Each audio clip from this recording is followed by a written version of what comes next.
Assalamualaikum warahmatullahi wabarakatuh. Sampurasun.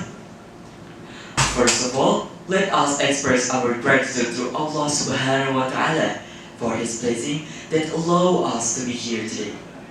The honorable judges, respected teacher, and my beloved friends. What do you think? At some point, we are, as young generation, realize that we no longer recognize our identity. Not because it was taken away, but because we slowly forget it.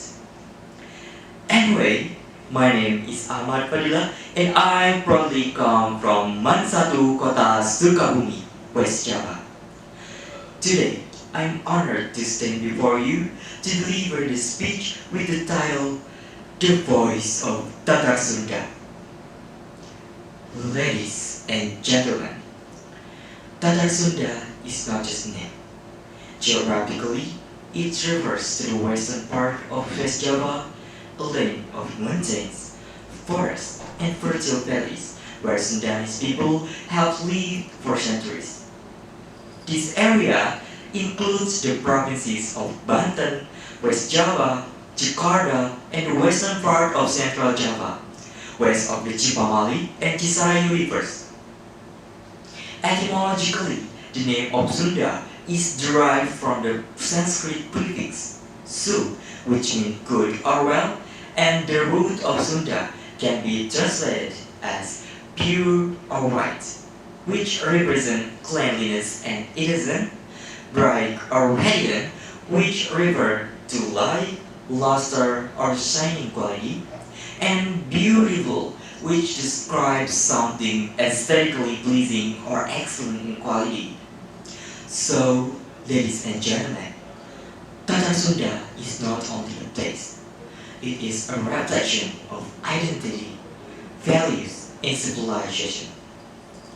Everyone here today, Tatar Sunda, the history of Tatar Sunda is long and remarkable. It began with early kingdoms such as Salakanagara Kingdom, which is believed to be one of the earliest kingdoms in the region. Then came Tarumanagara Kingdom, known for its advanced governance and inscription that show the development of early Sundanese civilization. And later, the Great Pajajaran Kingdom became the land of a peak of Sundanese glory, a symbol of leadership, dignity, and harmony with nature. Its most celebrated ruler, Sri Baduga Maharaja, or more affectionately known as Prabu Siliwangi. Under his leadership, Tatar Sunda became a land of Kemah Ripah Loh Jinawi, which means prosperous, peaceful, and abundant. It is said that during this era, not a single person went hungry, and the forest was treated as a sacred sanctuary. My fellow young generation, Prabu Siliwangi remains the eternal symbol of Sundanese identity, that is Sri Asa, Sri Asi, Sri Asu. This philosophy is a deeply rooted ethical foundation and worldview of the Sundanese people. This regulates how humans should interact with one another to form a holistic framework of living in a balanced, productive, and compassionate society.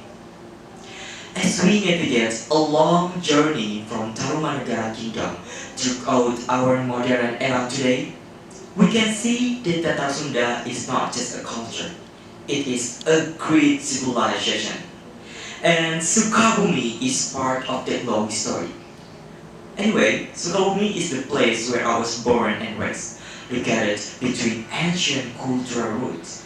This region has been connected to the heart of Tatar Sunda, of the heart of the Sundanese civilization for centuries. Brothers and sisters, even before becoming a modern city, Sukabumi was part of the cultural landscape of Tatar Sunda.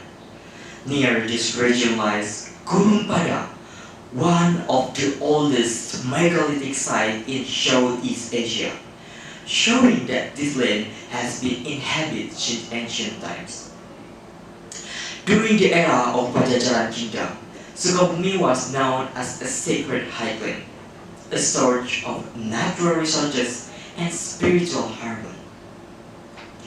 Ladies and gentlemen, as a student, we face real challenges. First, we are losing our language. Second, we are losing our connection to tradition. Third, we are losing awareness of our identity. We follow global trends but forget our roots. Ladies and gentlemen, can we practice the Sundanese identity? Sri Asa, Sri Asi, Sri Asu?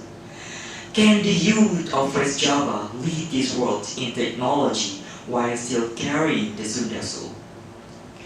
Believe me, we can do many things, start from ourselves, such as be proud of our language, practice our values, and keep our culture alive. As a Sundanese proverb says, ulah poho kena asal usul, never forget where you come from. And we can preserve our culture through our songs and art. One of the songs we all know is Manuk Dadali. And I will sing this song in 3, 2, 1. Manuk Dadali, Manuk Panggagahna, berlambang sakti Indonesia Jaya. Ladies and gentlemen, this song is not just melody, it carries deep meaning. The word Manuk means bird, a symbol of freedom. Dadali refers to the Garuda, a symbol of strength and national identity. And Panggagahna means bravery and courage. Together, these words describe a powerful message, a generation that is strong, brave, and proud of its identity. Ladies and gentlemen, as we move towards Indonesia Emas 2045, West Java must grow not only in technology, but also in culture. Because a strong nation is built on a strong identity. So, everyone here today, I would like to invite you all for remaining our long journey of Tatar Sunda. Let's continue the messenger of our ancestor for progress of Sunda in our Sundanese land. Transformation does not mean leaving in past behind. It means carrying the best part of the past into the future. The spirit of Tarumanegara teaches us innovation. The spirit of Pajajaran teaches us character. So, ladies and gentlemen, let us rise, let us speak, let us become the voice of Tatar Sunda, because culture is not just our past, it is our future. Let us be the generation that protect, preserve, and proudly share. And I am really proud to be Sundanese. Thank you. Wassalamualaikum warahmatullahi wabarakatuh.